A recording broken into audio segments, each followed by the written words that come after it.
Welcome back to another week of Candid Conversations. I'm Renee Marzoff here with Tuni Kabir and Taylor Haas.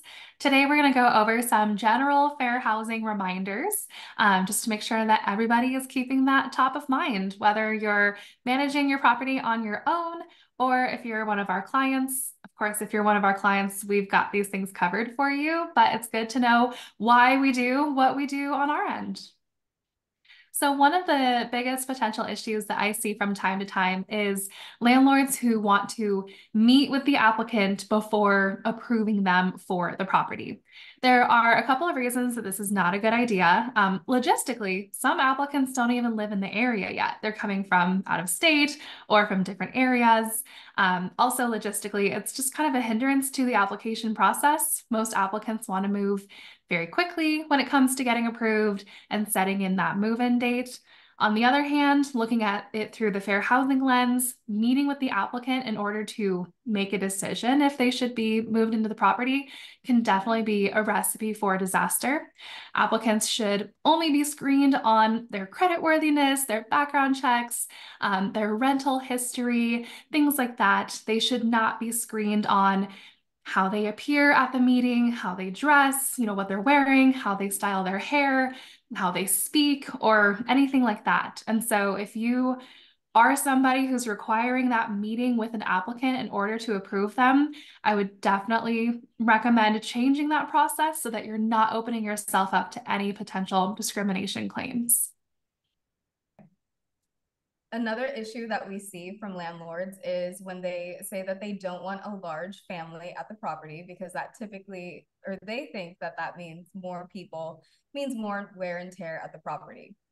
So that's actually not necessarily true. Every family is different, and you actually can't predict the level of wear and tear based on the size of the property. Additionally, we also know that we can't discriminate on the basis of just familial status. Mm-hmm. Absolutely. Yes. Lots of common mistakes that we see in advertising in general, especially when our team is doing our own market research or self-managing landlords contact us because they're having a problem placing their own tenants, is common phrases like great for a family, within walking distance, walk-in closet, even words like master bedroom, master bathroom. Those are all things that we're not allowed to say anymore. So especially when you're preparing your property for rent and creating your listing, you really need to be aware of what are kind of fair housing buzzwords and what are the new approved words for that. So for example, with master bedroom or master bathroom, we're now referring to that as primary. And with walk-in closets, we're referring to those as extra large and things like that. So you definitely want to make sure that you're setting yourself up for success. And then as both Renee and Tumi mentioned, really just picking tenants based off the numbers. We've all heard it when talking to owners. They want us to meet them in person, like Renee said. They want to specify what exact type of tenant lives in the property. They want us to see what kind of car they show up to in the showing.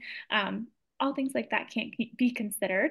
And so you definitely want to make sure that you're being safe so that you don't get yourself in a fair housing situation. Definitely. Absolutely. And again, if you're one of our clients, we're already staying on top of all of this for you. So you don't have to worry, but hopefully it shows just a little bit of what we do on the back end to make sure that everything is correct and to protect you from those discrimination claims as well. And again, if you're a self-managing landlord, it is critical that you stay up to date on these changes. They change very often and usually very quietly. So it's kind of on you to stay informed and educated so that you don't accidentally get yourself into any trouble. But that's all for this week. We'll see you next time.